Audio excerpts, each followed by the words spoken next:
Matthieu, chapitre 1. Voici la généalogie de Jésus-Christ, fils de David, fils d'Abraham. Abraham eut pour fils Isaac. Isaac eut Jacob. Jacob eut Juda et ses frères. Juda eut Péretz et Zérar de Tamar. Péretz eut Hétzrom. Hétzrom eut Aram. Aram eut pour fils Aminadab. Aminadab eut Nachshon. Nachshon eut Salmon. Salmon eut Boaz de Rahab. Boaz eut Obed de Ruth.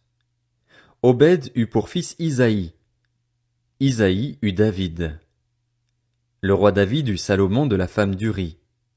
Salomon eut pour fils Roboam. Roboam eut Abijah.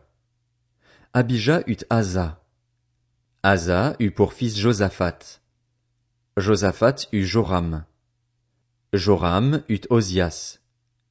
Ozias eut pour fils Jotham. Jotham eut Akaz. Akaz eut Ézéchias. Ézéchias eut pour fils Manassé. Manassé eut Amon.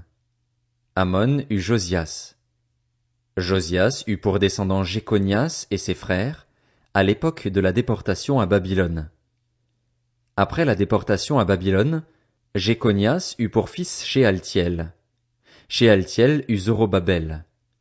Zorobabel eut pour fils Abiud. Abiud eut Eliakim. Eliakim eut Azor. Azor eut pour fils Sadoc. Sadoc eut Hakim. Hakim eut Eliud.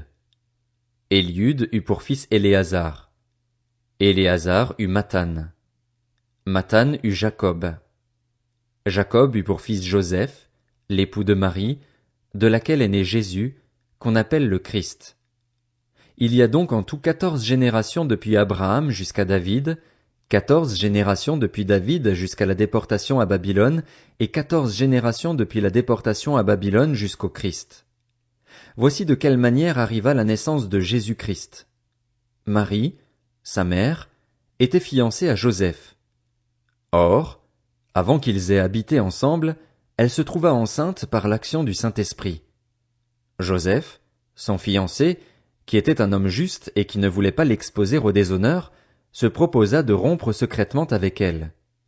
Comme il y pensait, un ange du Seigneur lui apparut dans un rêve et dit « Joseph, descendant de David, n'aie pas peur de prendre Marie pour femme, car l'enfant qu'elle porte vient du Saint-Esprit. Elle mettra au monde un fils et tu lui donneras le nom de Jésus, car c'est lui qui sauvera son peuple de ses péchés. » Tout cela arriva afin que s'accomplisse ce que le Seigneur avait annoncé par le prophète. La Vierge sera enceinte. Elle mettra au monde un fils et on l'appellera Emmanuel, ce qui signifie Dieu avec nous.